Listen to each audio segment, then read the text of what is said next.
There was a song that they would sing, I'm not enough without Jesus. And basically the theme of the song was, I'm nothing without Jesus. I'm a piece of crap without Jesus. I'm a loser without Jesus. And I thought, this goes against everything I teach my clients. I teach my clients that you just inherently, innately have worth. Welcome to Voices of Deconversion. We share the inspirational stories of deconversion told by former Christians who are now atheist or agnostic. Our stories remind us we're in it together. They encourage us as we discover who we are and help us to embrace who we become. Now here's Steve with today's guest.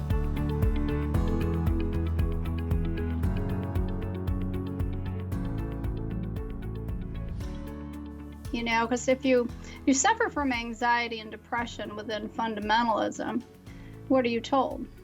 Well, the problem is you. Yeah. You don't There's trust a sin God. or a demon or something. Yeah, you don't trust God. Right. But yet they're asking you to trust a God who more closely resembles an abusive parent than a loving father. Yeah. And how many children could trust? It's not even psychologically possible to trust an abusive parent or an abusive husband. Yeah. Your natural defense mechanisms stand guard, making sure that you can't do that, because we wouldn't have survived as a species if we had done that. Right. There's something in you that's going to fight against that because you're not safe. You have to No. protect yourself. Yeah. Well, if you've ever seen Maslow's hierarchy of needs, Yep. that bottom foundation of safety, if that's not there, Everything else is. yeah, there's no chance for you to live peaceful and happy. And so and I looked around me. I'm looking around me, especially the women. The men had it kind of made. Well, that's kind of true. Yeah. I mean, not entirely. There were men that suffered too, but the women had it really hard. And I'm looking around me going, my God, we're all depressed. We're all anxious, and we all have stress-related illnesses. And then somehow, if you had trouble in your marriage, if you had trouble with anxiety and depression, it was always you. Any marital problem was always the woman's fault. Yeah, that's really unfortunate. Are you being submissive? Are you, are you praying enough? Are you reading your Bible enough? Or there's something you must not be doing. Right. Because the Bible says the joy of the Lord and all this stuff. Mm-hmm. And so you're constantly striving for this unattainable goal. Yeah, that's a good way to put it. It's an unattainable goal, and yet you think it should be attainable, and you're the problem, is how you feel. Mm-hmm. Yeah. Yeah, exactly. And Wow. It's frustrating as hell. Yeah, right? Especially for women. And I know I didn't have that experience, but I know talking to my wife and other women I've had on the podcast, it is a different experience for women. It just is. Especially when you have a patriarchal system in the church that has, the husband as the head, especially with fundamentalist religions, and the wife is supposed to submit. Women aren't supposed to teach in the church in some real conservative churches. And so there's a lot of you're lesser than all the time, and you need to obey, and you need to measure up to certain standards, and it's just... Well, and the interesting thing is that we now know through the study of positive psychology that there are certain essential beliefs that an individual needs to hold about themselves and about the world in order to have sound mental and emotional health. And the fundamentalism teaches you, and most of Christianity teaches you, the exact opposite. So instead of, I am an inherently good and worthwhile person, you're taught, I am a wicked, evil sinner. Yeah. And then, there's nothing more psychologically damaging than perfectionism. Every therapist knows this. And yet, within that circle, it's be perfect as your heavenly Father is perfect. Right. So here's the standard. It's not attainable at all by any person walking the face of the earth. And that's the standard you are held to. And if you cannot obtain it, not only, do you feel bad about yourself, but often you're publicly shamed. There's no more judgmental group than a church often. Yeah. True. And you can't go in there and really truly be authentic and connect with others, which are two additional components of sound mental and emotional health, that ability to connect authentically with others, to be vulnerable in a safe space. Yeah. You can't do that because the judgment level is high. I can't admit I have a problem because I know what the response is going to be. I'm going to be shamed. So you said you kind of fit into the agnostic camp a little bit, kind of the not really sure, that kind of thing, or don't really know. I'm really not sure what's going on, but the nice thing is I don't care. I have my sons that way. It's really funny. Like my youngest son, I've heard people call it apatheistic. I don't really care. And I kind of start feeling that way about religion in some senses. As time goes by, I start feeling like I just don't care to pick up the Bible and read old things I read just for the hell of it. I'm just like, I don't really. Do I care about getting into debates with Christians? I don't really care. Like I just let them be happy and do their thing. It's a futile waste of time. Yeah. Yeah, exactly. Yeah. And honestly, it's freeing for me not to be able to understand or know everything, and that's okay, because everything was so absolutist that, if there was something you didn't understand in the Bible, you need to be scared because maybe, there's so much fear. Yeah. And I have little use, and I'm not a fan of the Bible at all. I think there's a few people who can cherry pick it adequately enough to be able to extract some of the nicer things. Like I happen to like the verse, "The truth shall set you free." Mm-hmm. Yeah. And I will use that one with Christians. I will say, well, if the truth sets you free, then how come you're not free? What do you mean I'm not free? Well, you're depressed, you're anxious, you're miserable, you're unhappy, your marriage is falling apart, your children hate you. And so how is that freedom? Right. And then I'll say, because if it was really the truth, it should actually set you free. And they're like, oh, I'm never successful because I think, I think you have to get to this place of where the pain of believing these doctrines becomes so intense psychologically for you that you begin to question them. Yeah. And so you have a choice at that point to either blindly continue down the path of seeing reality unfold before you and closing your eyes to it and going, I'm not seeing what I'm seeing. I'm not seeing it. Or you can wake up and say, okay, everything that I see, all this logic and rationality that keeps forcing itself into my brain, I have to acknowledge it. Yeah. And it was almost like this fragmentation occurring. And for me, it was primarily my own anxiety and depression. And then watching my oldest daughter really suffer, and she was a very intense girl who wanted to really follow God. And we were very strictly fundamentalist. And I'm starting to see her psychologically deteriorate to the point where she developed what's called religious OCD. Wow. Which would have been diagnosable by any psychiatrist. But of course, we weren't allowed to see psychiatrists. Right. And so she began to obsess over, and anyone coming out of Christianity can relate to this. Was I saved by faith? Or did I trust in my prayer? Or was I trusting in my works? So maybe I'm not really saved. And if so, I'm going to burn in hell. And so she would obsess, and then she would do a compulsion where she'd go pray for salvation. And then she'd think, did I really pray? Maybe I was still trusting in the actual prayer, which would be a work. I mean, you could see the mind fuck of this. Yeah. Exactly. And I thought, how unhealthy this is. And then she would go to her youth group, and there would be a sermon, and she'd come back and wrangle with that for days. And some toxic thing that the youth pastor had said that was very orthodox according to the Bible, but I could see it destroying my daughter. Wow. And then I could see that I was existing in a state of constant anxiety. I mean, I could have easily been diagnosed with clinical depression and, severe anxiety. And I was so anxious and fearful all the time that I don't even think I recognized how bad it was until now I'm on the other side of it. And I wake up every morning and go, wow. I mean, it's just, I'd never ceases to amaze me what this freedom is like. Yeah. And that's what just made me start to question. And at first, they tell you the devil is always wandering around, seeking to devour you. And he's going to masquerade as an angel of light.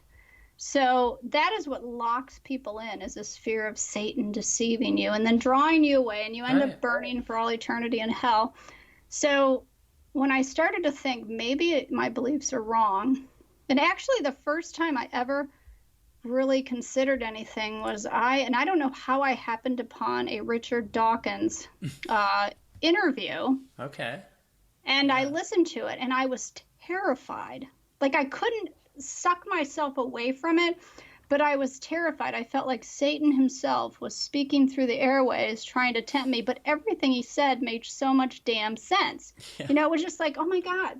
The devil always makes sense though, Tiffany. That's it, Oh yeah. That's how he tricks you. He makes sense. Yeah, but I could see my life was just, I knew if I continue on this path that I am going to die. And I meant literally, because I had so many stress-related illnesses. I had eczema, I had colitis issues, I had chronic fatigue, I had constant infections, insomnia. I mean, I had joint inflammation. I couldn't have gotten worse health.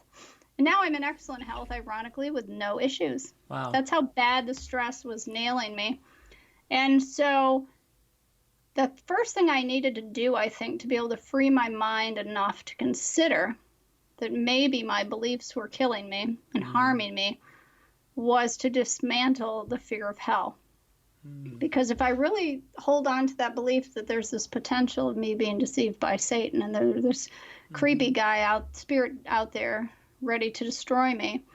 So I began to study from a historical perspective the doctrine of hell, where it originated.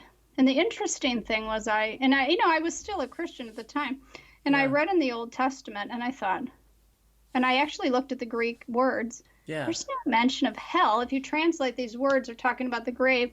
And I thought, now how is it that God would not bother to mention such an important detail?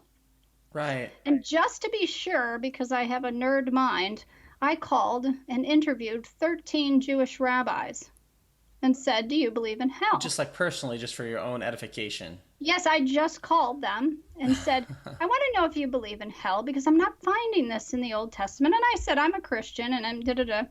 And out of the 13, only 2 said they believed in hell. One of them couldn't tell me why.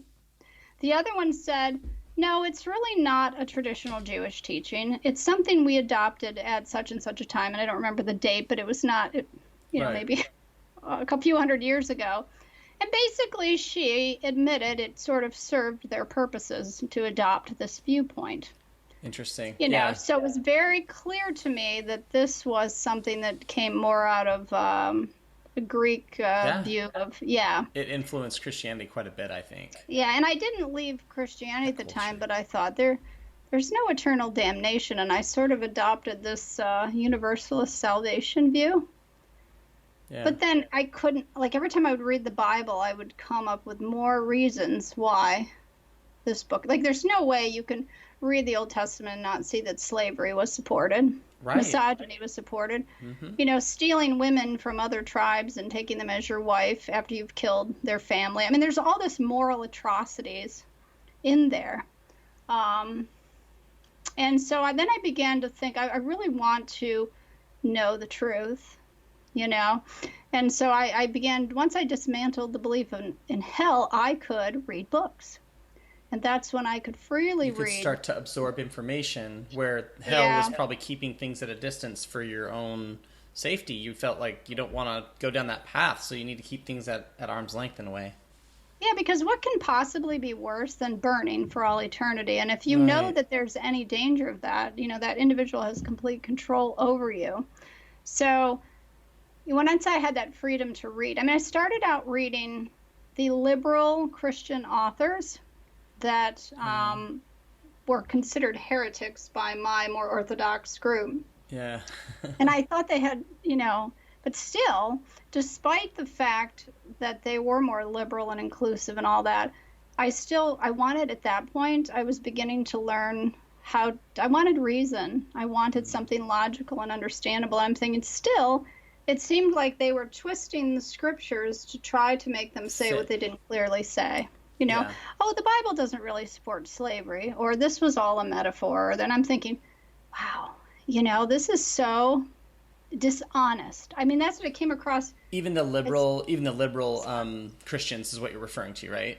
Yes, The liberal yes, Christians there's still, just yeah. a dishonesty in all of it. Yeah, and I went to a liberal Christian school to study the Bible, and I felt that way too. I just feel like they're dishonest in different ways than fundamentalists are. You know, like they'll say things like, "Well, I mean, they kind of sugarcoat things, like how Paul, in some of supposedly Paul's letters, women are told to submit to husbands, and they would say, well, for the time, that was really good. I'm like, well, you might be right, but if it's wrong, it's wrong, right? Like, Christians are kind of like all about the right is right, wrong is wrong. And, it's probably not good that he said that, and it's in your Bible, but they'll sugarcoat stuff like that, or like slavery, like kind of find a way to kind of say, well, no, things changed or whatever, but. Well, and there's just no way to sugarcoat some of these things that it says in the Bible. Yeah. There's no way to sugarcoat the people who are getting thrown into the lake of fire in the book of Revelation. Right. Liars and people who don't trust God. It's like, well, try to trust that God. He's scary. Yeah. And that was a huge thing for me, because I also ironically had a friend at the same time whose mental state within Christianity deteriorated to a really low level. And there were some stressful events in her life too, but she kept turning to the church. And the more she turned to the church to help her, because in most of more fundamentalist branches of Christianity, you don't go to psychiatrists and psychologists because they're evil. You don't go to any kind of therapy. The Bible is all you need. The more she turned to the spiritual groups in the Bible, the more delusional she became. So I had which really wasn't a privilege, but it gave me some perspective. I'm watching her deteriorate more and more and more. And when I questioned her about, this, that, and the other, it was always, well, the Bible says, and I'd be like, oh my gosh, the Bible does say that. And then she was always wrangling with this problem that she didn't trust God. And so she'd go with her spiritual problems, which were actually mental and emotional problems, and say, this is my problem. And they go, well, you're not trusting God. And then they would shame her, which would drive her deeper into the pit of anxiety and depression. Right. And I remember just once when I began to start realizing, I'm like, your religion is making you mentally and emotionally ill.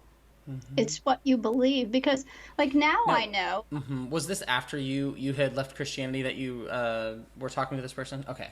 Yeah, so we were friends since high school, so I kind of watched this deterioration take place. And as I left, I saw my mental and emotional health on the upturn. I was getting healthier and healthier and healthier, and she kept driving towards the church, getting sicker and sicker and sicker. And the more she adopted those beliefs, the sicker she got, and the more I left them behind, the healthier I got.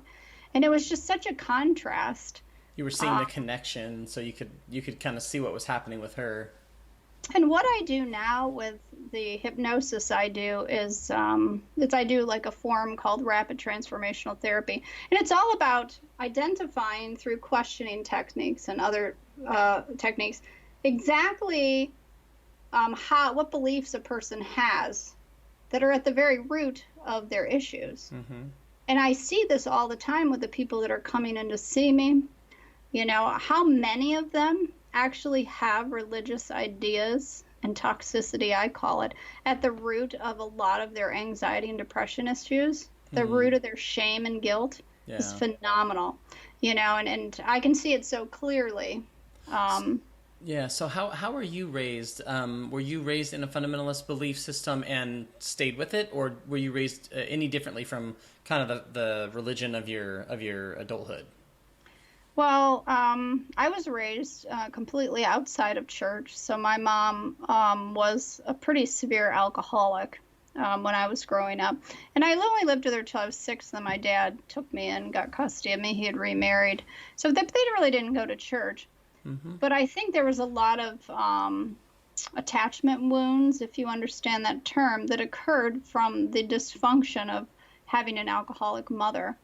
And so all I wanted was to have a family, and a healthy family, you know. So when I got married, I was already in the church because it seemed like the right thing to me. I have this strong compulsion to just be a good person. And I was always afraid I'd end up an alcoholic like my mom. So religion seemed like a safe way to guarantee that didn't happen. Yeah. And then I was very kind of more of a liberal Christian. And then when I got married, once I started having children, I felt completely inept at parenting. I just felt like, now how can I be I want to be the best mom in the world, the best mom. So I thought, who better to teach me how to be the best mom in the world than God, right? So this is how I reasoned in my mind. Yeah. So I began to get further involved in the church with my husband at the time. I'm now divorced. And then reading Christian books on parenting. And looking back now, the more fundamental Bible-based literalist view that these parenting books took, the absolute worst parent I became, until I can say that when I drove deep into the independent fundamental Baptist, I was actually ashamed to say I was an abusive mother. The use of corporal punishment went overboard into abuse because it was so emphasized.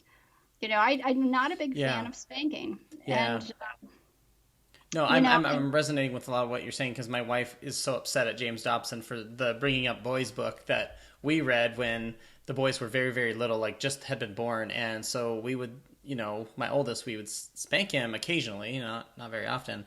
And both of us just were like, we don't feel right about this. We were spanked as kids, but we just, doing that to a child, it just felt so wrong. Like it just felt completely wrong, didn't fit.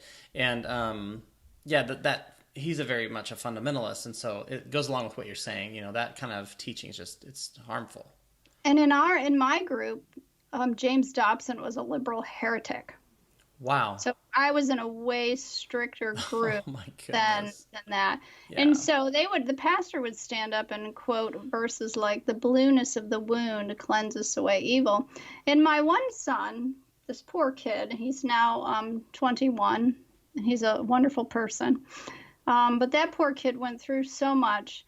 And he was just one of those kids that he was born with a reasoning mind. And he was born with a strong will, and he was born just with this personality that honestly was a lot like mine. And this is why I didn't last in the church, and why I ended up, I'll tell you in a minute, got in so much trouble in each church, because I would go, that doesn't make sense. So my son was kind of like that, and I didn't appreciate that personality. So he was always getting in trouble. And then at 9, I remember, and my son would tell you the story, it was probably one of the most painful events of his life. The pastor actually took him into the church office, sat him down and said, "You're such a rebellious kid, and you are responsible for being the example to your siblings, your younger ones in particular," because I had 7 children and 10 pregnancies. And he said, and you know, those younger kids are going to end up burning for all eternity in hell, and you are going to have that on your conscience. And my son will tell you today, it was the worst day of his life to think, I was so bad, I was such a horrible person, that my siblings I was going to even drag down into hell. That's so messed up. Yeah, it's so psychologically damaging, you know, and he really struggled as a teenager. He was in a Christian school, and they would talk about creationism. They would talk about the Calvinists. They're more Calvinistic, this particular school. And my son would just go, excuse me, that's not logical, because, and he would shoot. And it was funny, because at that time I was moving out of it. And he would tell me what he said in class, which he got in terrible trouble for. And I was inside going, my God. You know, it's like you see through all of it. And I was seeing through all of it. And I was so proud of him, you know, for being able to stand up to everybody in that classroom and have all the other students look at him like, oh, my God, he's just awful. And he didn't care. So I have a question. So you said that you want to be a good parent. And so that drove you to try to seek what God wanted for you and for your family. But I feel like there's a lot of people that could do that and then find like you had mentioned before, find a healthy version of Christianity. What drove you to fundamentalism? How did you get involved in that type of Christianity? I think I was like a frog slowly boiling in a pot of water, and I think it had a lot to do with my own psychological issues just from having some trauma in childhood. Okay. And I think that a lot of people who are drawn to fundamentalism have a very perfectionistic mindset, and that mindset always comes out of something from the past, And for me, I was so terrified of being an alcoholic that I wanted to live so rightly. And if the Bible was truly the Word of God, and the Bible was truly inerrant, then it made sense that I should follow that to an absolute T. And I would go into these churches, like as we kind of started out in more of a charismatic group, me and my ex-husband, and then we just gravitated to greater and greater levels of conservatism till at one point I wore dresses and a head covering, and you couldn't tell me from the average Mennonite anywhere if you saw me. And, to me, the Bible says it, I have to do it. Yeah. End of story. And the more literalist you take the Bible, the more your mental and emotional health are going to decline if you really grasp it like that. Yeah. If you can live a fairly normal life in society and pull out the nice verses like love your neighbor as yourself and the golden rule and do unto others, all that kind of stuff. Those are all lovely things. And if you could just believe those, you can, have a level of mental and emotional health. You might improve your marriage. But the way the fundamentalists believe, it just destroys the very foundation of everything. I mean, as I drew away from that, my marriage just began to deteriorate. Interesting. And so before your marriage deteriorates and you get to that point, did you, during the time that you were a Christian, did you feel a personal connection to God, like a personal relationship, and he was there was that part of it, or was he more of a stern, like, ruler that you had to obey and there was some fear? Was it a mixture? Was it one or the other? I think it was a little of both. Like there were times when, and this I guess was what holds me in the agnostic category as opposed to being, dogmatically atheistic, is just like those weird instances when, like the night I prayed, the TV would break and the next morning it friggin' exploded, and I'd go, oh, there's a sign. Yeah. You know what I mean? So I had these weird things that, kind of sort of made me feel like I was following God. Right. And ultimately, a lot of people say this, but we're all agnostic. Like none of us know with certainty a lot of things in the world. We don't know, we can't know everything. So, but in that sense. What's great is it doesn't matter. Exactly. Because I'm not going to burn for all eternity for not knowing. Well, and I am certain of that. I mean, people have said, well, how can you be sure? Well, and I actually think that's what makes life exciting is not knowing things, and then you can kind of explore them and come to your own conclusions and maybe learn something. And, the idea of God aside, in the world we live in, you can be agnostic in terms of science or agnostic in terms of anything in the world and decide, I'm going to learn a little bit about that. And that's what makes life enjoyable, I think. Like you said, it doesn't matter that you don't know. If you want to find something out, sure, study it, learn about it. But it's okay if you don't figure it all out, have it all down. And that's, I think, the beauty as I began to piece together in my mind of what, like we have this new movement called positive psychology, and it's kind of different from the psychotherapeutic model. But they basically studied happy people. And what do happy people believe that makes them happy in contrast to people that are unhappy? And it's the polar opposite of what you are taught in Orthodox Christianity. You are a worthless, sinful worm. Everything you're taught, you have to perform, you have to jump through hoops because God loves you unconditionally, but not really, because if you don't do exactly as he says, he's burning you for all eternity for the simple crime of being born in Tibet and never hearing the gospel. Right. If that's not the most illogical thing, and one of the on the rare occasion that I will contend with somebody who's a Christian. I'll try to be very logical and rational, but that doesn't do any good, it seems, most of the time. But one of the things I've said to people is, so, what do you personally believe if a person dies and doesn't ever hear about Jesus, do they automatically go to hell by default? And most more liberal Christians will go, well, no, if they've never heard, then that wouldn't be fair now, would it? So they go to heaven. And I go, okay. Yeah. So I go, but it's shown by research that when the average missionary goes to an unreached tribe, about 5% of those people, and then maybe more later, are initially going to accept the gospel. So now, well, first I go, do the math. You had 100% of the people on their way to heaven.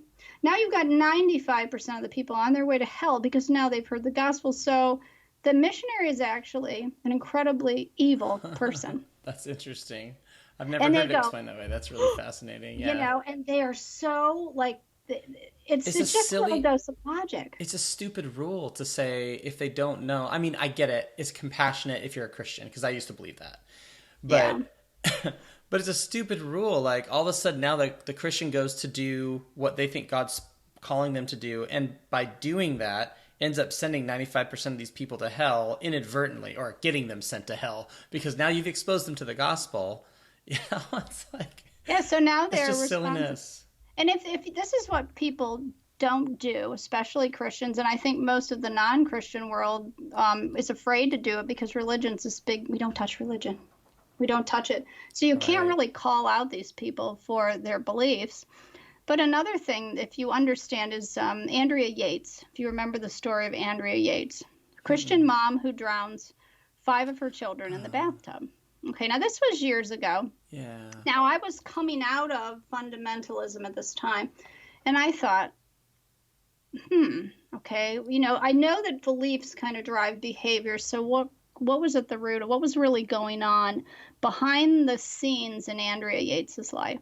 Right. So it turns out, if you dig a little deep into her story, she had a very abusive husband. She had a pastor and a husband who were kind of in cahoots against her. And she obviously suffered from mental and emotional problems. Yeah.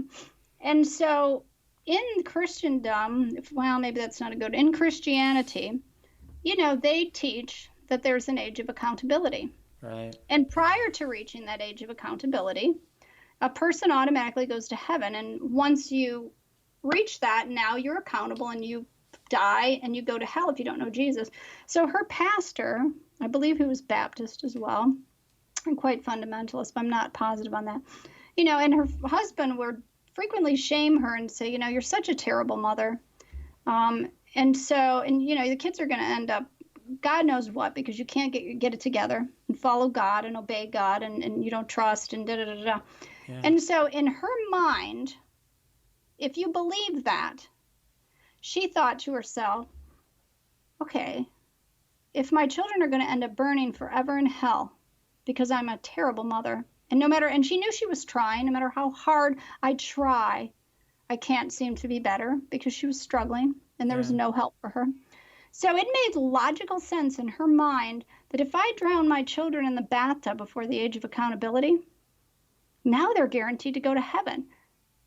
It totally puts a different light on a woman who drowned her children. Now you see that the primary motivation for that behavior, I wasn't in her head, but could have very well be religiously motivated. And then you can clearly see how something that is viewed as a very benign doctrine, like the age of accountability, no one goes, oh my God, that's so toxic.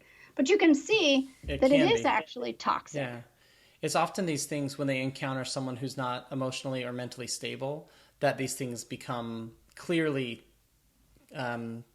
what they're seen for what they are now. These beliefs are toxic, and you can see it when it encounters someone like her, because things like this happen. And I can speak to tell you that you can enter into a fundamentalist church with a relatively, stable personality and emotional mental health, and you could come out the other end being mentally ill. Yeah. Because you are, if you are delusional, you're mentally ill. And yet there's this acceptable form of extreme delusion, and that's Christianity. We can believe in talking snakes and talking donkeys, and we can teach one thing and tell the exact opposite, but yet it's both true. And Right. you have to adopt this level of delusion. You go on Sunday, you're trained in delusional thinking. And then when that delusional thinking starts to carry over into other areas of your life, of course, it's not our fault.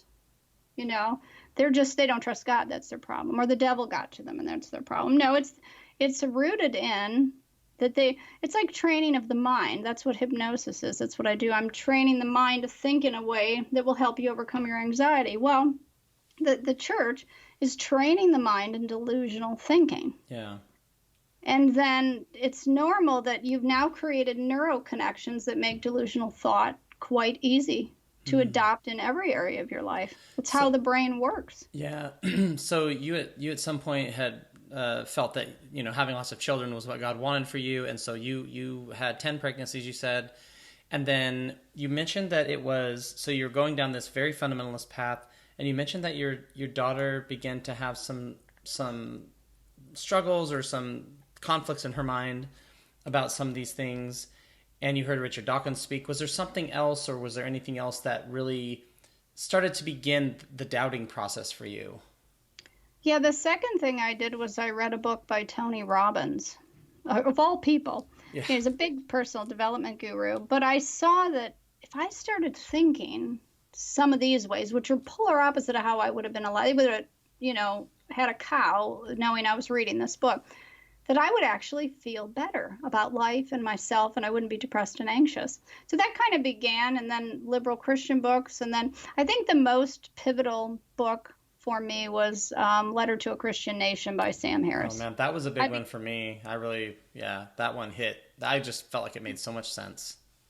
Yeah, and I became a Sam Harris fanatic after that. I mean, I think I've listened to, most of his podcasts, everything he puts out, and he's just, there's no arguing with the man. Right. He's just Yeah. reasonable in logic, and he does it in a way that is very poignant. Yeah, he has pretty good insight into things. Yeah, and I'd agree with every last thing that he says, Sure. but I'm not a mindless follower anymore at all. I'm Right. very much an investigator, but I find that it shed the light on so many things.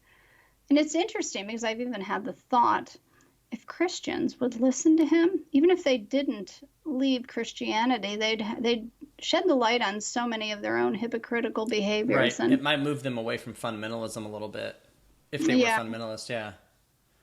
Yeah, I don't know how you could listen to that and remain a fundamentalist without, some extreme delusionary thinking and cognitive dissonance going on. So did you find a time in your life when you knew, I'm getting out of the church, I'm not going to raise my kids this way anymore? Or was it after the kids were raised that you kind of came to this realization?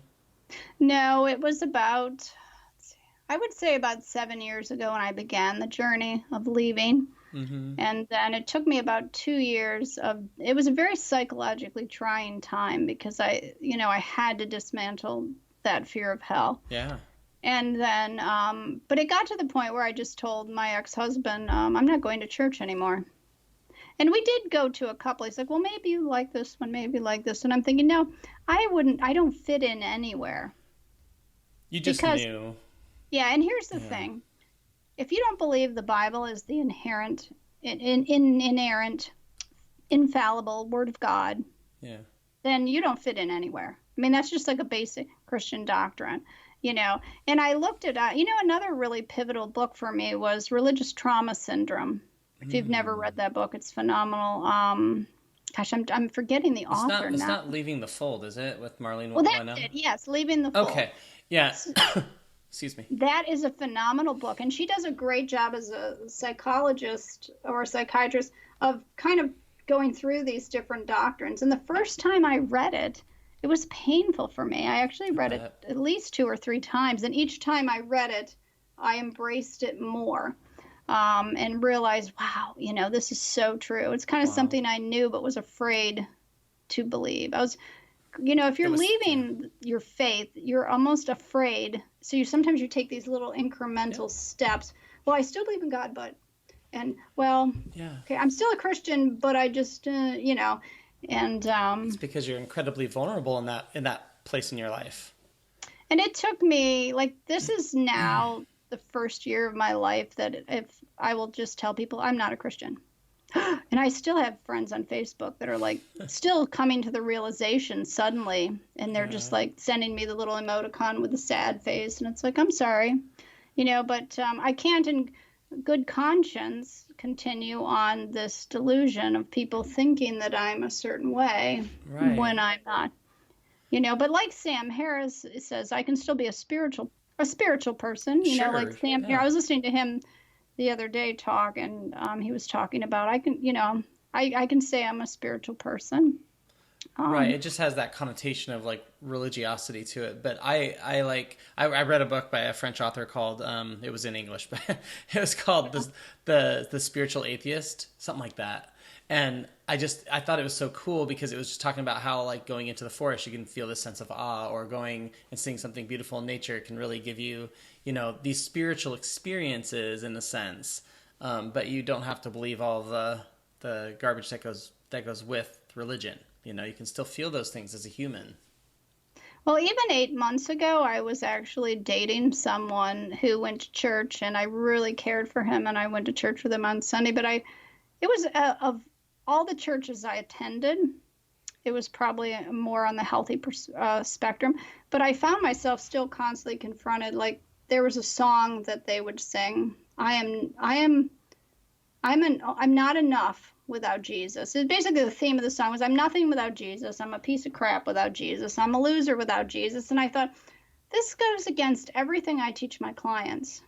I teach my clients that you just inherently, innately have worth. You're not born into this world bad or evil. What person would pick up a child and go, you know what, you're a worthless piece of crap? That would be so abusive. And yet, if we put the things in the Bible in the context of a parenting situation, like the story of Adam and Eve, okay? Yeah. So, if I took my 2 children and put them in a room and I surrounded them with healthy vegetables, and then in the middle of that room I put a chocolate cake. That's so mean, Tiffany. Yes. How could you? I poisoned the chocolate cake, and I locked them in the room.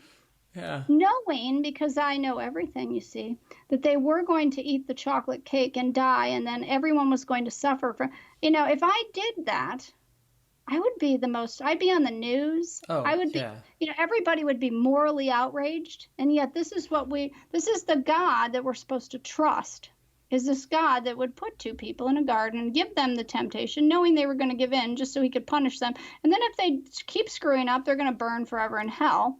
Yeah, he's like a psychopath. If you think things through to their logical conclusions, then what Richard Dawkins says in that famous line that he has about God is I wish I could quote it, the megalomaniac, despotic. Yeah, and you're just like, yeah.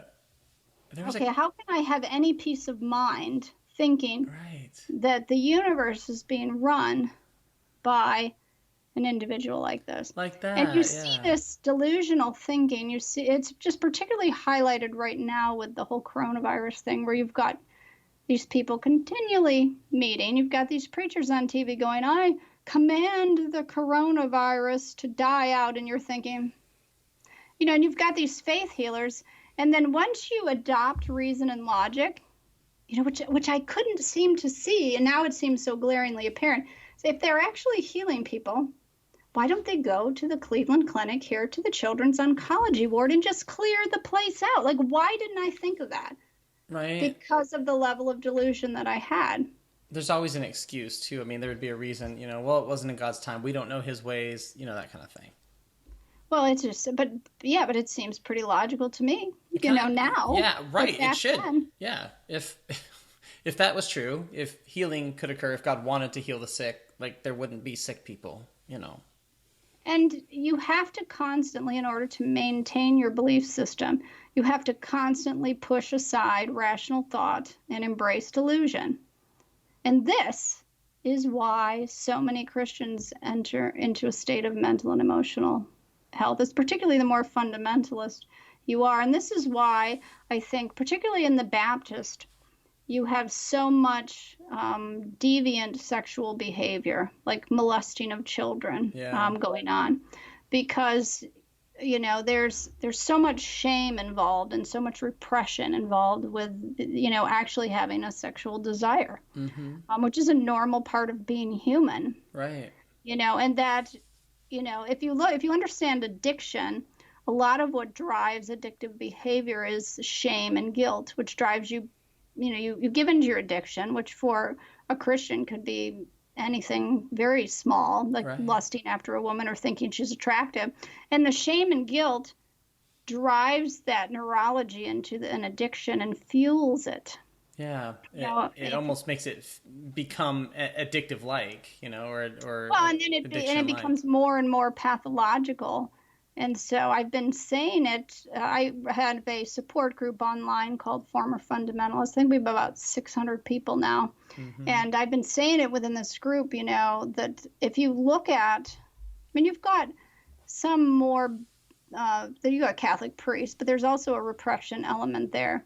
But one time I found a website, and I wish I could recall where it was, and it took a state, and somebody put pictures of all the church leaders who had in some way abused or molested children, or contacted a 14-year-old for a date, and all sorts of deviant behaviors. So they're all registered sex offenders. And they put it up there, and I thought, now won't this be fascinating? Let's find out what denomination these people come from.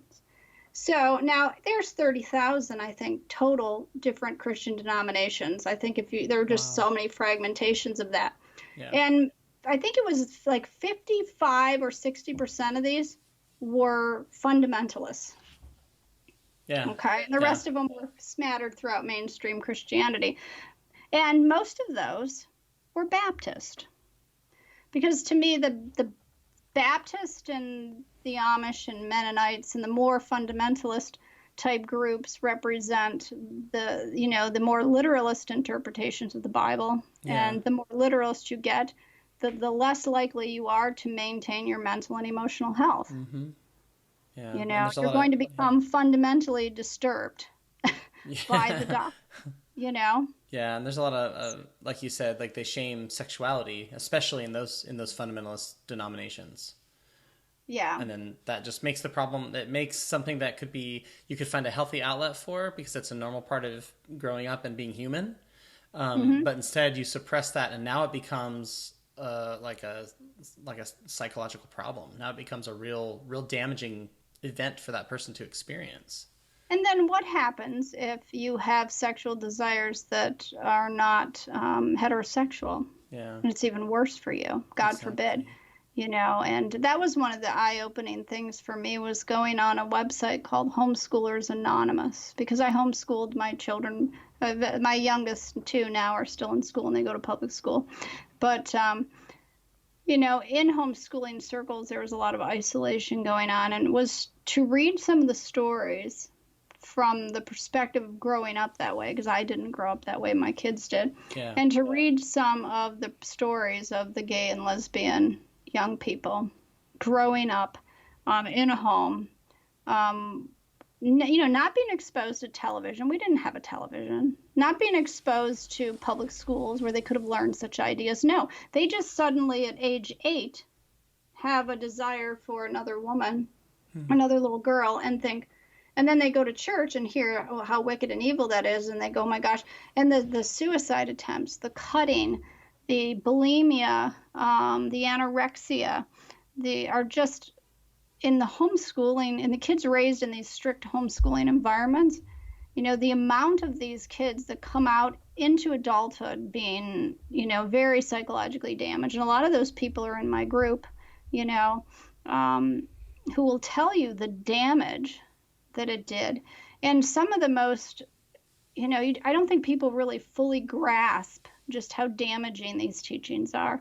Just take for example, it's a sin to have sex before marriage. So what would happen, and we had this discussion in my former fundamentalist group, is how many of you either married or know someone who married very rapidly someone they really didn't know, because it was better to marry someone you didn't know to avoid sinning. And the disasters that followed by marrying someone you've known for like 8 weeks, because, my God, I The don't really pressure know was too this much. person, but I can't have sex before marriage. And I want to have sex because that's a normal desire. So, Yeah. and the destruction of families, and then they have kids because, you can't use birth control. God, let God control your family size. And now you brought kids into an unstable situation. And all of this is supposed to be God's will. Not only did you bring kids in, but you brought a large multitude of children into a home where the parents are going to a church that's eating away at their psychology, eating away at their mental and emotional health. And these are the people guiding and directing these children. It's a horrible situation. Like my kids will tell you with tears what they suffered in growing up in fundamentalism. And it's hard for me to even think about what I put them through, all the while just wanting to be a really good mom. That's how deceptive it all is. Yeah, I agree. That's a good way to put it. So as your faith was kind of slowly changing into, you're becoming more skeptical or asking more questions or starting to kind of move away from your faith, was it a painful loss to realize things were changing, or was it a relief to realize things were changing for you? That's an interesting question because it was a little of both. And my daughter, who's now 25, she really went through this too. There's this feeling of stability and thinking that there was someone out there, and then when you take that big father, because there was some father figureness to God, it kind of vacillated between an abusive parent and a loving father, and when you started to realize that things were not as you had perceived them, and now you weren't sure what you knew and what you didn't know, that was a really scary thing, because I had this absolute mindset of I know this is true, and now I don't know anything. You know what I mean? So you did feel unstable until you fell into a place of being comfortable not knowing. And see, the most freeing thing, I think, for me, when I finally stopped looking at life as black and white and looked at it as okay, life is a journey. Yeah. And so I'm on a journey of just learning and going through life. And I don't have to learn something because if I don't know it, I'm penalized or I'm in trouble. I can just learn stuff because it's interesting. And if I make a mistake, there's no one who's going to squash me. Yeah. And I actually, now I teach my clients that there's really no such thing as mistakes and failure. There's results and there's feedback.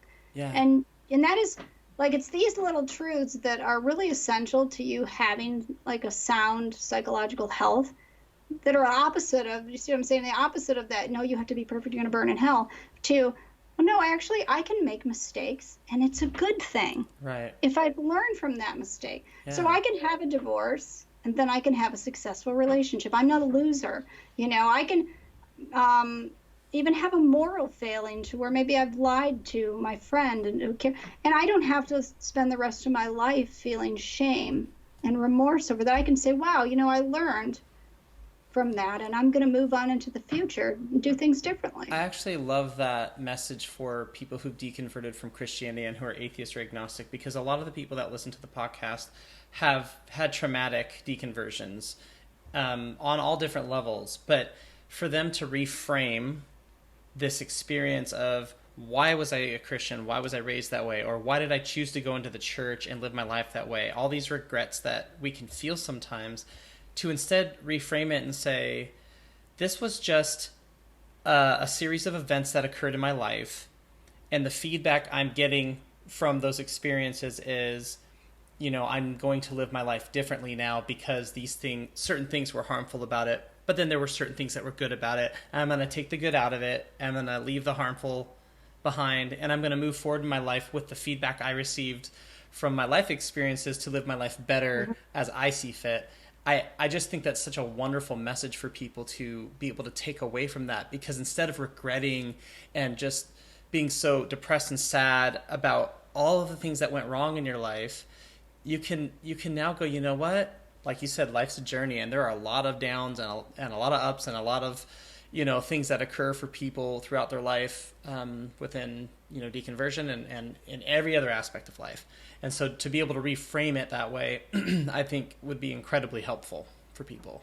And it was massively traumatic for me, because I think it's different depending on how liberal the branch of Christianity you're in. But in a really extremely fundamentalist type group, deconversion or even just leaving to go to another church or, that's maybe more liberal, that means excommunication.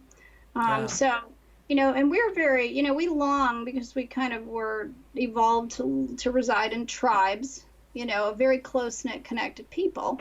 Yeah. We are now creating these little tribes, especially those of us who maybe didn't have the greatest childhood in those early developmental years. So we're recreating this tribe, and there was an element of that I still miss. That, when I would have a baby, the ladies would bring me over food, and we would have big picnics, and our children would play together. And your entire universe is part of this tribe. And now it's like you've been thrown out into a completely new tribe, and they're all kind of looking at you like this, and you're feeling like they might just kill you, and you're told that the world out there is evil. But this is a safe place. You're in this church tribe, this Christian tribe. This is safe. And now you've realized that this tribe is actually hurting you. And now you're out there looking for a new tribe. And many of us still have not found it. Yeah. And we're still looking for connecting, and some people just that's why I created that online support group. And that group, I think, just really saved me. I started it with 12 people. Some of them aren't even in the group anymore, and some of them are. And it's an ex-fundamentalist group on Facebook, yes, you said? Yeah. Okay.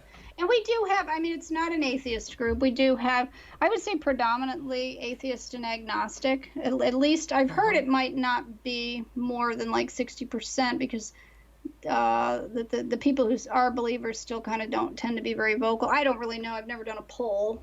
It doesn't matter. Yeah, but it's a mixture. But I do, me and Janice Selby, who runs Divorcing Religion, we decided that one of the questions, you have to answer questions to gain admittance, and one of those questions is, do you believe the Bible is the inerrant, infallible Word of God? If the answer is yes, then you're a fundamentalist. As far as we are concerned, you do not gain admittance in the group because you're going to wreak havoc.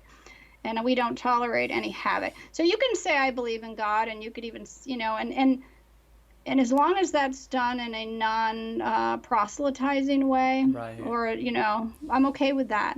But, we're free to discuss all viewpoints. So in a way, it's like a free thinking group. Yeah. But a little bit different from, when you go into free thinkers group, a lot of times they're very hardcore atheists. This is more of we can discuss all these views. And as long as you can be respectful, if you disrespect someone because of their sexual orientation, their beliefs, if you start quoting verses at someone, you're SOL. Yeah.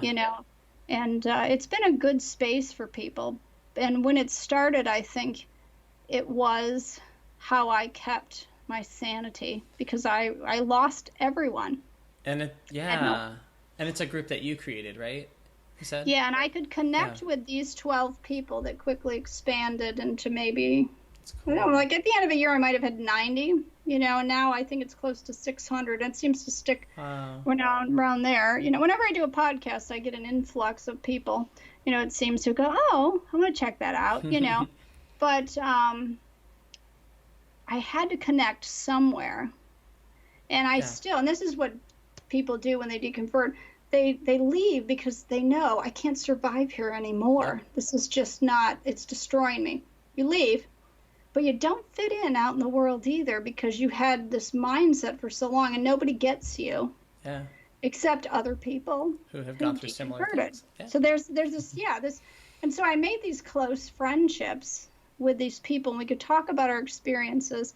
And now you don't feel like an alien floating through out there, not fitting into in anywhere you go until it gives you a space while you're going through that process. And I think it takes a different amount of time. I think it was about 2 years, and I went through these phases of, kind of atheist or liberal Christian to agnostic to atheist to agnostic to spiritual. Maybe there is something, to it. I just gonna, you know what I mean?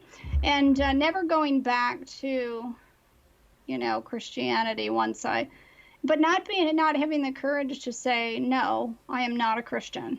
It's hard to do. I mean, when my wife told me that, because I was delusional and I think I wasn't accepting what was happening, but we were talking about Jesus and I was telling her how I felt that he was just, maybe a good teacher. And this is while I was in Bible school planning to be a pastor. It was my junior year. And she just stopped me in my tracks by just saying, I don't think you're a Christian anymore. And it was like in that moment, it was this real realization that she's right. I can't be if I don't believe in the divinity of Jesus, and I'm questioning all these things in the Bible. And then it was this whole thing that you're talking about, like, well, where now? Where do I go now? Like, this is my career path, and these are my people, this is my community. Now what? Yeah. And it's that searching and trying to figure out what's a group of people that I want to build a community around, or what's something I want to build, be a part of that. Yeah, it brings me that same fulfillment in life. And it can be really difficult to find that. So I actually was going to say that I think it's great that you created this group, because it's not for everybody to start something, but like I had the same kind of fulfillment from starting this podcast, because when I hear these stories, it has helped me process my own deconversion quite a bit. And so people are helping me, you know what I mean, by telling me their stories. And they're not just helping the listener, which is the point of it, to help those who are listening. But, I knew I had work to do, but this podcast really helped me. And when I say this podcast, I mean people who have been on this podcast have really helped me process everything too. And I feel like it's created, a small community of people that I stay in contact with, and I feel really supported by, and vice versa. And so you created this group. It was small at first, but now, even if it had stayed small, it would have been so fulfilling for you, because you have other people now that you've created that community that you needed. The thing that you needed, you went and you created it. And I know not everyone can do that, but if you can do that, that's a wonderful way to kind of be the answer to your question, be the answer to your problem.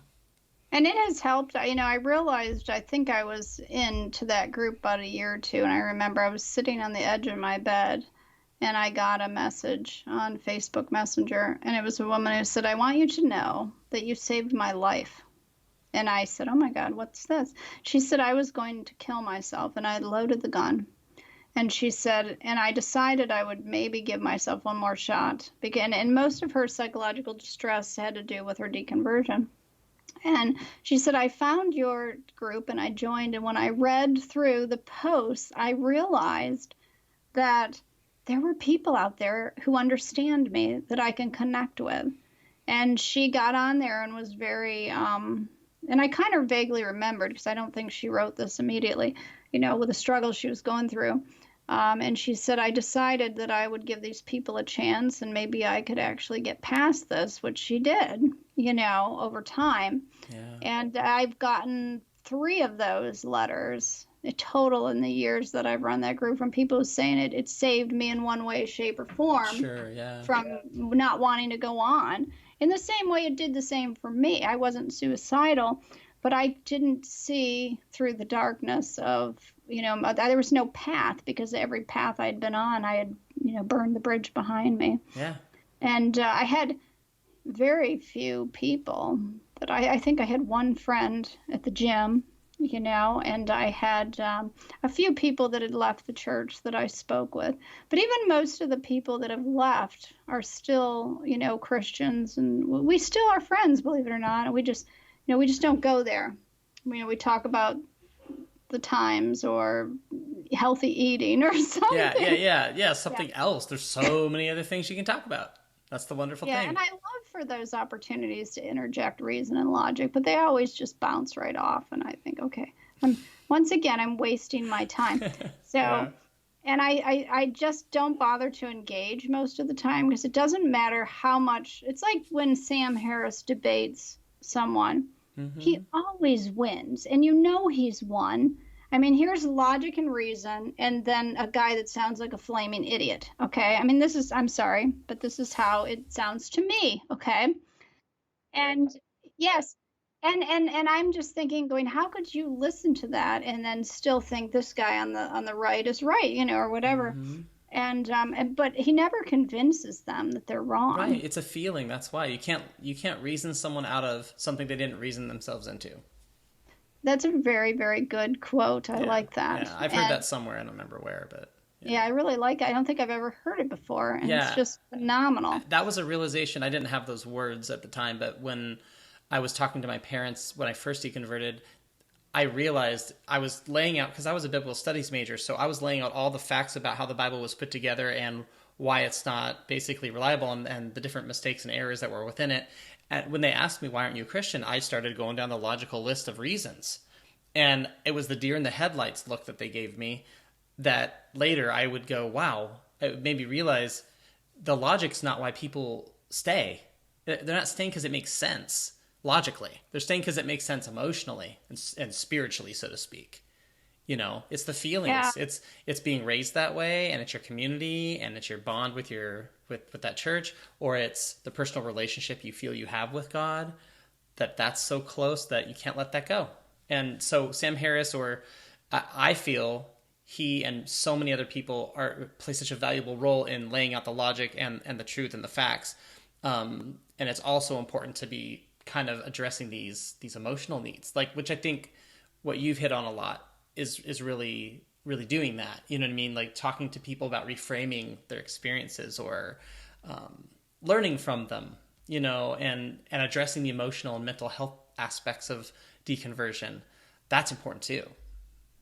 Yeah. And now when I do coaching with my clients, like I teach what I call the core life principles, which is almost a scary thing to say because it sounds like it comes from out there in space. Yeah. But they're basically simple things. Like there really aren't any mistakes. There's no failure. There's only, feedback. And it helps people to move from these toxic ideas that they're kind of pervasive in society anyway, not just even in Christianity, but I think they're just emphasized even more. And a lot of them are rooted in that sort of religious teaching that's been a part of our heritage from the time we stole the land from the Indians, you know? Yeah. And, this is the way we've thought. And this is what gets, babies they're not born into this world believing this. It's programmed into them from a very young age. Even in non-Christian homes, you're still programmed with religious ideas that originated from, Christianity. Yeah. The idea of original sin. I mean, most people just believe that, whether they think it through or not, even if they don't go to church. So what is the age range? I'm going to switch gears a little bit. What's the age range of your children? I have two still at home. So I have a 13-year-old daughter, and I have a 16-year-old son. Okay. And then I have an 18-year-old daughter who lives with her sister, who's 25. And then I have a 21-year-old son and a 23-year-old son. All right. That's good that you can remember all the ages. That's probably can be tricky, Yeah, I remember their names too. Yeah. Oh, that's birthdays always. Yeah. That's Although funny. I do get them mixed up once in a while and have to say the name twice because I've called the boys by a different name. Right, yeah. But interestingly enough, none of them go to church I was going to add, that was my next question. So I know when they're younger, it's different. It's not really, they haven't gone through life or thought about these things in the same way as a 30-year-old would have or something. But where do they stand? Do they think of themselves in terms of...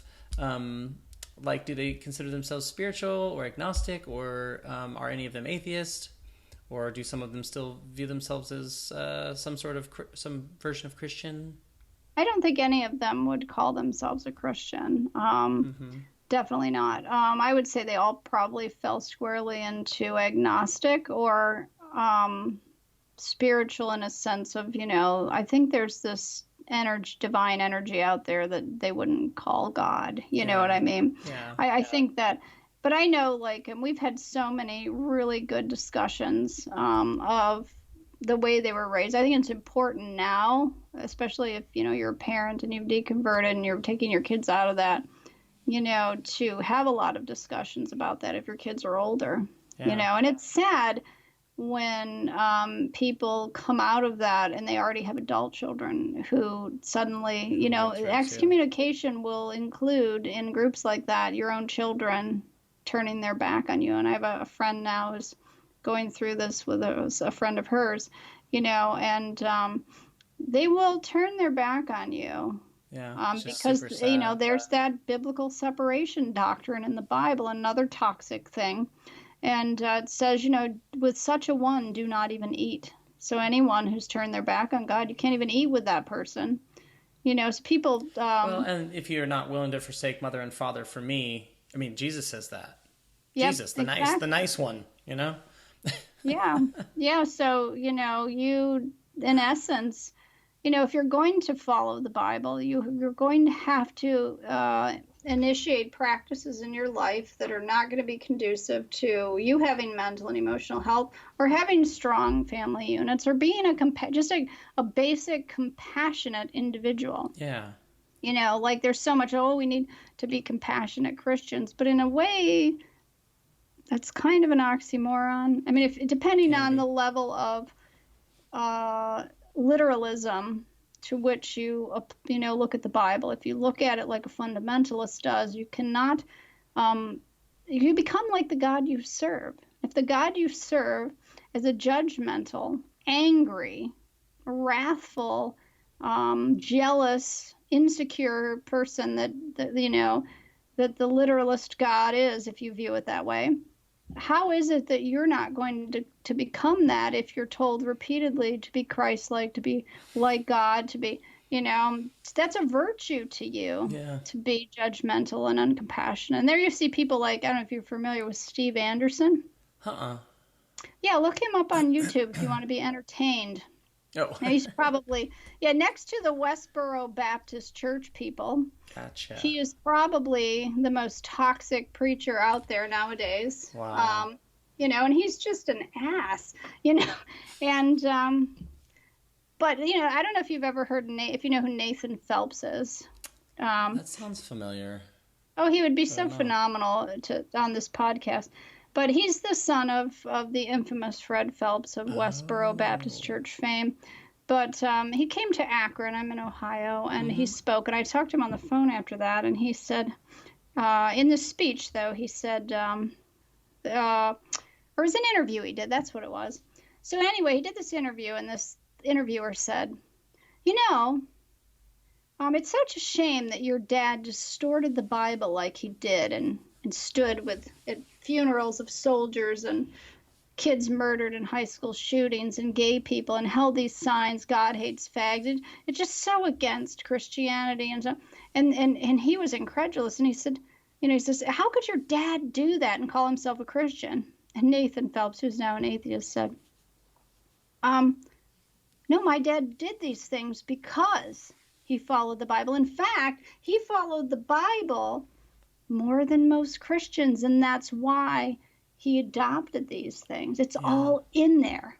Yeah. If you follow literally what the Bible says, 100%, wholeheartedly, without reserve, you will be like the Westboro Baptist Church followers. Yeah. Yep. You have to believe that God hates fags. You have to believe all these horrendous things that they stand and preach, because it's all in there. And you could relegate it to the Old Testament if you want, but there's no way to do that. The Christians have all sorts of excuses, but it doesn't make sense. If it's your Bible, if that's your source of truth, you can't just start. Every Christian does it, but you can't just chop it up and say, well, this part applies, but that part doesn't. Because for every Christian, it's different. For some Christians, they use Old Testament, verses and stories to, guide their life, and others don't use that as much. And it's like, okay, well, either it's, it's so confusing and so unclear, and it's really unhealthy, Yeah. Not to mention and that, it's hard for me to. I don't, some of my clients I see are Christians, and I will talk about God with them, and I will blatantly tell them, because I'm not going to convince them otherwise. But I will tell them that, if it's true with this individual, because I don't even really deal with that. They come in for anxiety. I don't necessarily have to question all their beliefs. Yeah. But, I will tell them if I think, part of the reason you have anxiety is because you believe that the world is ruled by this very upsetting individual, And there's no Yeah. way you're going to be able to have peace of mind if you think that you're being watched over, and that as soon as you make the first mistake, you're going to Right. be punished. I Yeah. mean, but if you look at some of the stories in the Bible, they're so frightening. I mean, to sit in a Sunday school class and to tell the story of Abraham and his son Isaac, and God said, just to see if he was like, if he's really God, he didn't already know, let's just Right. see if Abraham will obey me. No one asked themselves, gee, how many years of therapy would Isaac actually need Yeah. after having his dad stand above him and strapping him to an altar with a knife? Right. And we tell this story to children, and then they go home and think about it, and they think, well, what if God asked My dad. my mom? Well, my mom loves God. Would she have to? What if he doesn't? There's Yeah. no rams. Kids go home and they think about this stuff. Yeah. The story of the Ark of the Covenant, and I don't remember, but the priests are carrying the ark, and the ark suddenly begins to slide off, and this one guy reaches up and studies it and sets it back in place, and God strikes him dead. He's actually doing a good thing. So you learn from that nice story that you could actually be 100% well-meaning and still violate the holy God, and he's going to strike you dead. How do you walk through life feeling safe Right. if you literally look at these things and internalize them, and Yeah. you can't feel safe? Yeah. I have a question. So I wanted to ask, I always like to ask people this. When you think about how, you're a very different person from the person that you were, several years ago. You were very fundamentalist, and you were really entrenched in fundamentalist Christianity, and you were living your life that way. And now you're in a very different place. You consider yourself kind of agnostic and not Christian at all, and you see things completely differently. But you can look through your life and you can see, something positive about yourself that was always there from the time that you were young until today. What would that be for you? I think it's the fact that I just have, like, reason seems to assert itself, and it's done that periodically throughout my entire life, even years ago. And it usually asserted itself because the pain in my own personal life, and I'm actually grateful for that now, became unbearable. And then or just something totally irrational that I would hear, and I think, well, now it can't be A and then B. So one of these two options has to be wrong. Yeah. So I was constantly wrangling. And then in my wranglings, and I was never really good at the submissive woman thing. I just sucked at it. So I would go to the pastor, which something woman doesn't do. And I would say, I don't understand, because on Sunday you preached that people who smoke can't be real Christians and they go to hell. Yes, the pastor would say. And I'd say, I'm confused, because so does that mean that it's okay for you to eat all those fried foods? Because the argument you used was that you can't smoke because your body is a temple of the Holy Spirit. But you can eat fried foods, even though research shows that that's actually more dangerous than smoking, but you don't end up, no one is going to question your faith. So these are the kinds of questions I would pose. And I really wasn't trying to be content. I really seriously wanted to know. Maybe a little bit sometimes, But I just was, in the end, I was like more like, But it was constantly this sort of stuff that I would get in trouble for. But I kept thinking, it's just that these people aren't interpreting the Bible right. But yeah, you're trying to find I really started to analyze things. Like, I was trying to figure it. I wanted to be right. I wanted to find truth. And I thought, so do we have eternal security? Or can we lose our salvation? Or maybe we're universally secure. And so one time I made a chart, all the verses that supported each view. And there were tons of verses that were unequivocally clear on each point, because there is no consistent theme. You know what I mean? There really isn't. And so it was like, do I just pick this one because I found one extra verse in this category? Now, is that intellectually honest? Right. And I just couldn't not be intellectually honest about something like that, because I think I've always been someone who wanted to learn. And and my pastor actually once told me, he came to my house and he looked and saw that I had books that weren't distinctly Christian and they contained evolution and other horrific things in his mind. And he goes, you just might read your way to hell. Wow, such wise words from such a kind human being. Yes, and it was like, okay, and so they probably think that's exactly what I did. I have zero concern. There's not any part of me that worries about going to hell. That's What awesome. I mean? That's awesome because you're someone that hell was a big deal, right? Like it was something that you feared a lot when you were Christian.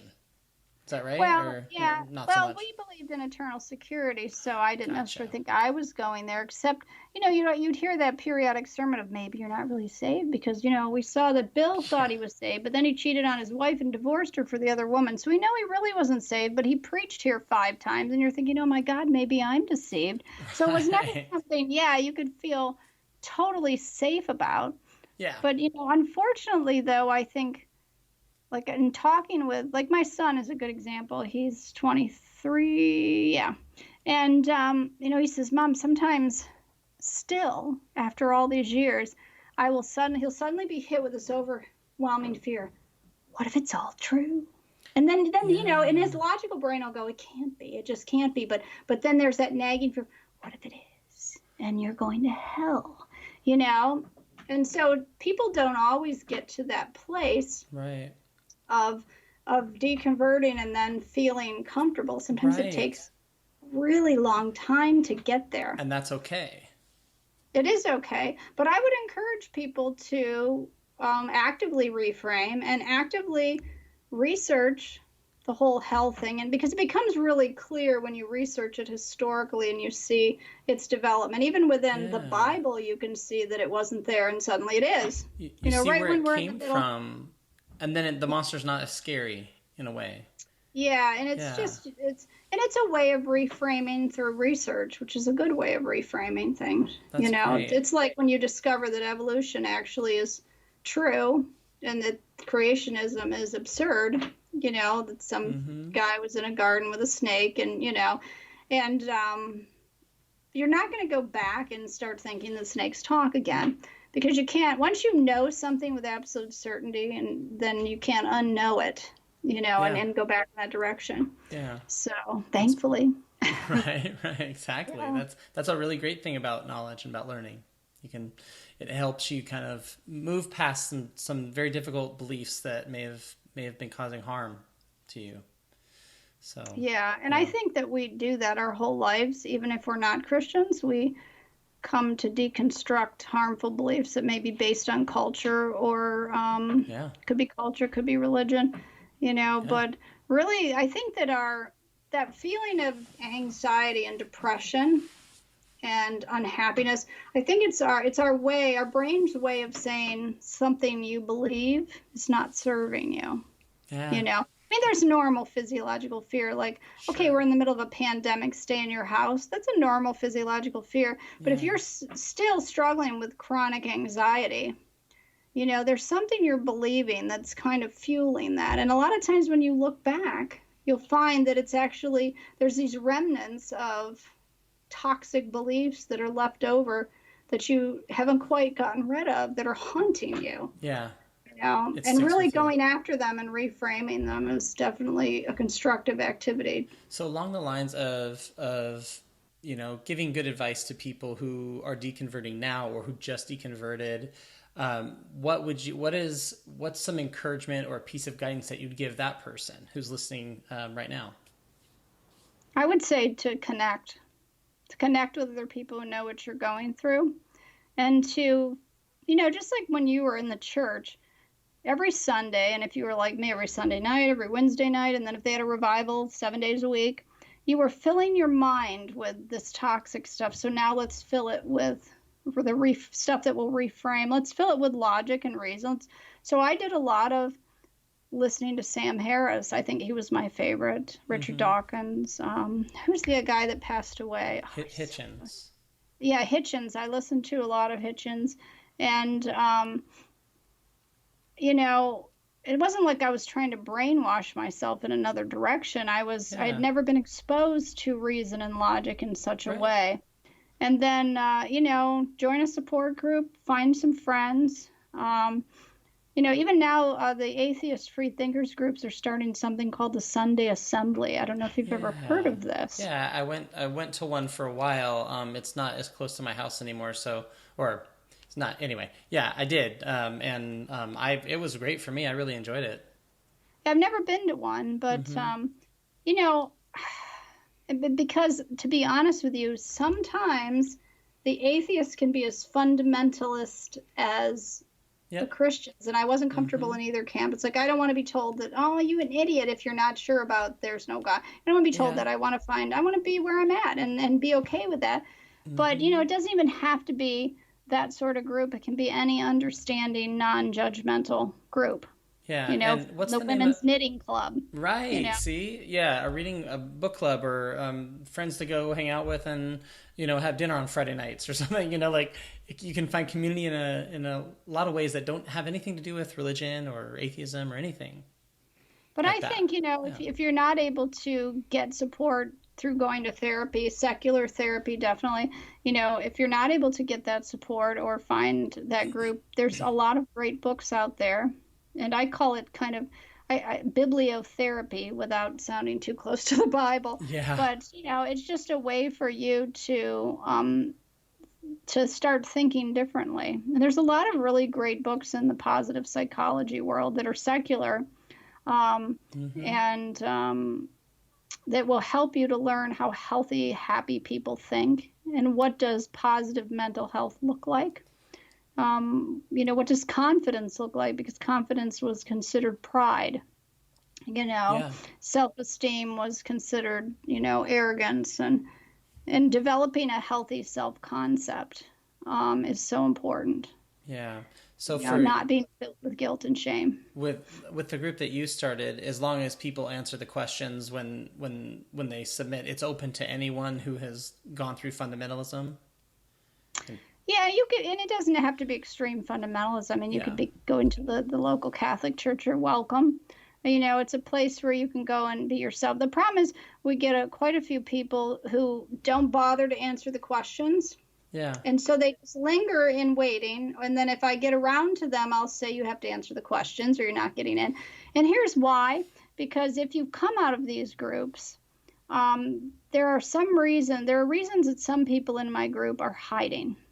Yeah. They don't often use their real names. And if they do, because their experience within Christianity, within fundamentalism, was so incredibly traumatic, you know, stories that would raise the hair on the back of your neck, that they Yeah. don't, we have to be very careful about who we allow in, because we have had in the past people in the early stages, before I put these checks and balances in place, people getting in, and then the next thing you know, I open up Facebook Messenger and I've got 3 people going, "Oh my God, you haven't been looking at the page," Oh no. and they're doing some damage. Or I'll get a person in my group contact me and go, "My Aunt Phyllis is in here," Oh and it's like I no. didn't want, yeah. So now we're very careful, and Yeah. we've got large enough that we used to put people up for a vote. Okay, here's the new members. Does anyone see anything concerning? But we're just too large now to do that. Yeah. So, and I'll usually take the time to look at a Facebook page. So if I look at a Facebook page and there's all those, memes Yeah. and Bible verses and far extreme right things, and I'm just like, Like not a good fit. yeah. Yeah. Or if I went to, because they're not still posting that if they're not fundamentalism. Right. And so the real thing is, if you're a fundamentalist, you don't belong. That's the one thing you're not allowed to be in my group. Hmm. You could be gay, you could be lesbian, you could be an atheist, you could be agnostic, you could even call yourself a Christian and still read your Bible, but you cannot be a fundamentalist. And so we determined a good criteria was, if you are of the opinion that the Bible is absolutely inerrant and to be taken literally, you definitely just don't belong, because that makes you a fundamentalist no matter what denomination you fall into. And it also Right. makes you a somewhat dangerous individual.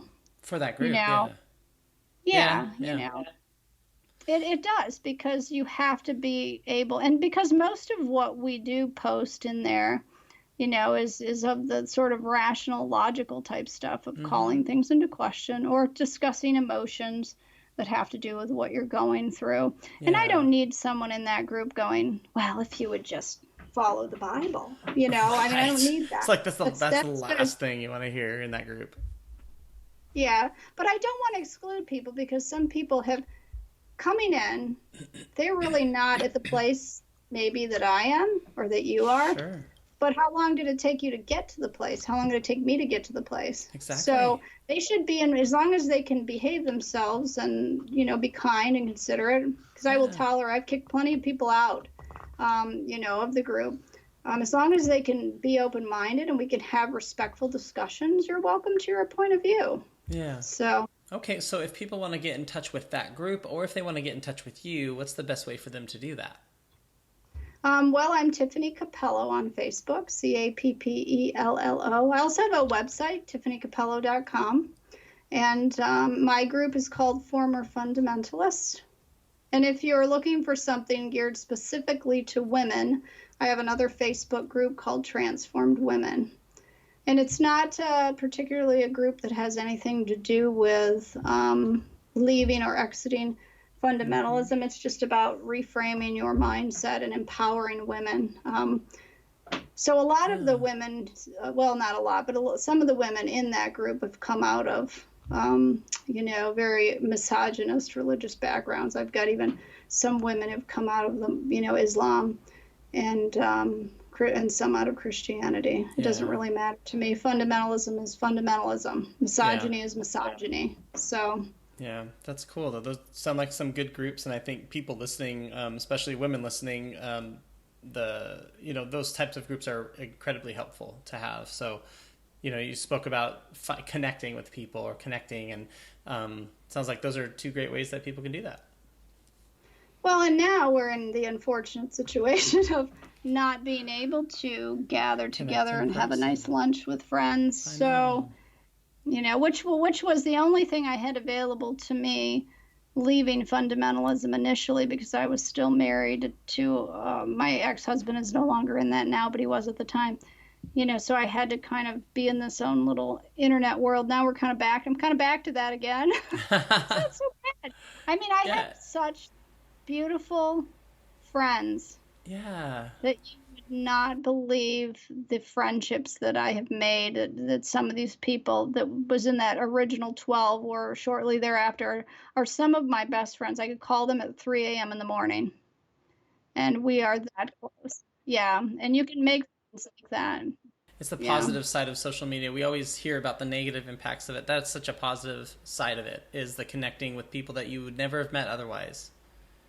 Yeah, and I think you have to make an effort, to bring that connection to a new level, And now really we're all stuck at home. We have more time on our hands than usual, so we can devote more time to kind of building more of a community. And that's what I'm trying to do with my women's group, build a community of women who are kind of rising above adversity and oppression, because we still don't quite have equality in many respects. We've come a long way, but we still haven't quite gotten there yet. There's still a lot of pervasive attitudes, that persist, unfortunately. Yeah, that's really, it's too bad. And hopefully things change, but it's, conversations like this and groups like the groups that you mentioned that will help people kind of be stronger, and hopefully, as a society and as a culture, we move in the right direction, or, keep moving that way,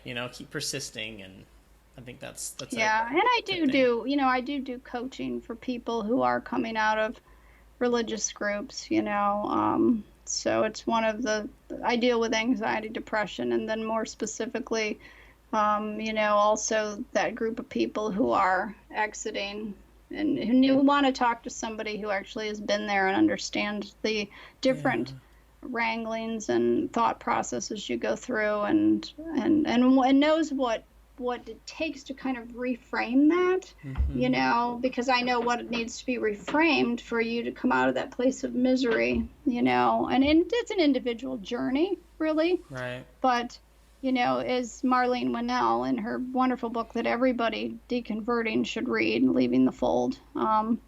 When you read that too, you get a really clear perspective on the huge contrast between some basic Orthodox teachings that everybody in Christianity holds on some level, and the fact that it's actually opposite to what you need to believe for sound mental and emotional health. Yeah. Well, Tiffany, I really appreciate your time, and thank you. I know it took a really long time to get back to you, and things were crazy in my life, so thank you for, just being patient. That's and all right. being willing to come on the podcast after all this time, and I really enjoyed what you had to say, and I think your perspective is really helpful for a lot of people. Just the reframing piece, specifically for me, I think was an awesome message. So thank you for sharing everything you did, and thank you for coming on the podcast. It was really nice to meet you. You're very welcome. I enjoyed every minute of it.